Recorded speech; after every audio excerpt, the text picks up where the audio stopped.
কলকাতা হাইকোর্টের বিচারপতি অভিজিৎ গাঙ্গুলি সিবিআইকে নির্দেশ দিয়েছিলেন জেলে গিয়ে মানিক ভট্টাচার্যকে তারা জিজ্ঞাসাবাদ করতে পারবে। সেই মতোই রাত 9:20 নাগাদ সিবিআইয়ের 3 অফিসার এবং যেহেতু হাইকোর্টের নির্দেশ অনুযায়ী এই সম্পূর্ণ জিজ্ঞাসাবাদ প্রক্রিয়াটিকে ভিডিও রেকর্ডিং করতে হবে, সেই জন্য একজন সাইবার এক্সপার্টের উপস্থিতিতে প্রেসিডেন্সি জেলে মানিক ভট্টাচার্যকে জিজ্ঞাসাবাদ করার জন্য প্রবেশ করেন। প্রেসিডেন্সি জেল সূত্রের খবর, প্রেসিডেন্সি জেলের ইন্টারোগেশন রুমে মানিক ভট্টাচার্যকে জিজ্ঞাসাবাদ পর্ব চালিয়েছেন সিবিআইয়ের আধিকারিকরা।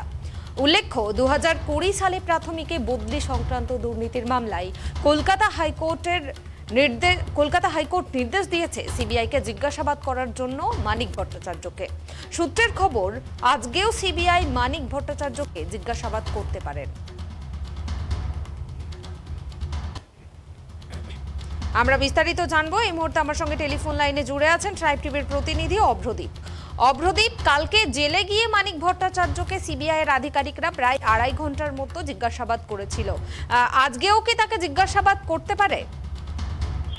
দেখো পুনামি, তোমাকে প্রথমেই বলে রাখবো, সব থেকে বড় খবর, সকাল 9টায় প্রেসিডেন্সি জেলে সিবিআই এর 2 আধিকারিক এবং একজন ভিডিওগ্রাফার প্রবেশ করেছেন মানিক ভট্টাচার্যকে জিজ্ঞাসাবাদ করার জন্য। আর কিছুক্ষণের মধ্যেই মানিক ভট্টাচার্যকে জিজ্ঞাসাবাদ পর্ব শুরু হবে। এমন আমরা যেমনটা কালকে দেখতে পাই, রাত্রি 9:20 নাগাদ মানিক ভট্টাচার্যকে জিজ্ঞাসাবাদ করার জন্য সিবিআই এর 3 আধিকারিক এবং একজন সাইবার এক্সপার্ট প্রবেশ করেন। তারা দীর্ঘ 2.5 ঘন্টা জিজ্ঞাসাবাদ পর্ব চালান। তারপর তারা রাত 12টা নাগাদ পেরিয়ে যান। আবারও আমরা সকাল 9টার সময় দেখতে পাই যে সিবিআই এর 2 আধিকারিক মলয় দাস এবং ওয়াসিম আকরাম এবং তাদের সঙ্গে রয়েছেন একজন ভিডিওগ্রাফার, তারা ইতিমধ্যেই প্রেসিডেন্সি জেলে প্রবেশ করেছেন। আবারও জিজ্ঞাসাবাদের প্রক্রিয়া কিছুক্ষণের মধ্যেই শুরু হবে। সিবিআই সূত্রের খবর, যেটা আমরা জানতে পারছি, প্রাথমিক নিয়োগ দুর্নীতির যে এফআইআর ছিল সেটা তো ছিলই, তার সঙ্গে প্রাথমিক নিয়োগে যে এই পোস্টিং দুর্নীতি যেটা গতকালই সামনে এনেছেন কলকাতা হাইকোর্টের মাননীয় বিচারপতি অভিজিৎ গঙ্গোপাধ্যায়, সেই অভিযোগে নতুন করে এফআইআর দায়ের করেছে সিবিআই। সেই এফআইআর এর দায়ের করেছে সিবিআই। তার জন্যই আবারও আজকে সকালবেলা 9টার সময় প্রেসিডেন্সি জেলে সিবিআই এর 2 আধিকারিক এবং একজন ভিডিওগ্রাফার প্রবেশ করেছেন। আর কিছুক্ষণের মধ্যেই জিজ্ঞাসাবাদের পর্ব শুরু হতে চলেছে। পুনামি, ধন্যবাদ অভ্রদীপ।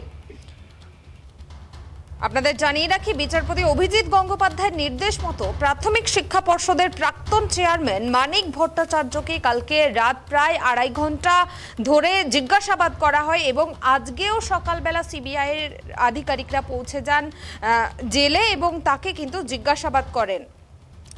প্রাথমিক শিক্ষক নিয়োগের পরে পোস্টিংয়ে দুর্নীতির মামলায় নতুন করে সিবিআই ও ইডিকে তদন্তের নির্দেশ দিয়েছে কলকাতা হাইকোর্ট এবং সেই মতো অভিজিৎ গঙ্গোপাধ্যায় কিন্তু নির্দেশ দিয়েছিল মামলায় 2 কেন্দ্রীয় তদন্তকারী সংস্থাকে যে মামলায় যুক্ত করে 1 ঘন্টার মধ্যে তাদের আইনজীবীকে আদালতে উপস্থিত থাকতে হবে।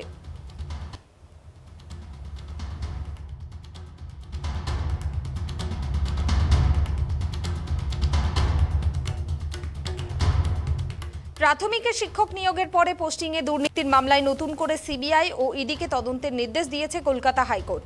বিচারপতি অভিজিৎ গঙ্গোপাধ্যায়ের ভাষায় এটা নিউ ব্র্যান্ড অফ স্ক্যাম। মঙ্গলবার দুপুরে বিচারপতি গঙ্গোপাধ্যায় তদন্তকারী এজেন্সিগুলিকে নির্দেশ দেন এদিন রাতেই প্রাথমিক শিক্ষা পর্ষদের প্রাক্তন চেয়ারম্যান মানিক ভট্টাচার্যকে প্রেসিডেন্সি সংশোধনাগারে গিয়ে জেরা করতে হবে এবং জেরা পর্বের সবটা ভিডিওগ্রাফি করে রাখতে হবে। সংশোধনাগার কর্তৃপক্ষকে সব রকম সহযোগিতা করতে হবে তদন্তকারীদের। সেই নির্দেশ মতো এদিন রাতেই সিবিআইয়ের একটি তদন্তকারী দল পৌঁছায় প্রেসিডেন্সি জেলে এবং রাত পর্যন্ত চলে জেরা পর্ব।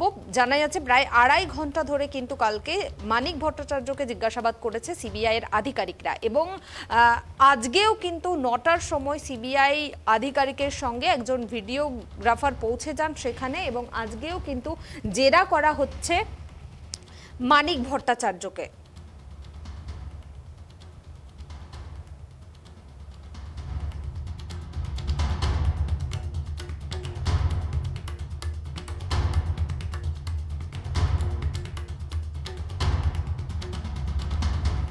উল্লেখ্য 2020 সালে প্রাথমিকে বদলি সংক্রান্ত দুর্নীতির মামলায় কলকাতা হাইকোর্ট নির্দেশ দিয়েছে সিবিআইকে জিজ্ঞাসাবাদ করার জন্য মানিক ভট্টাচার্যকে। আর তার জন্যই কিন্তু সিবিআই আজকেও মানিক ভট্টাচার্যকে জিজ্ঞাসাবাদ চালাচ্ছে।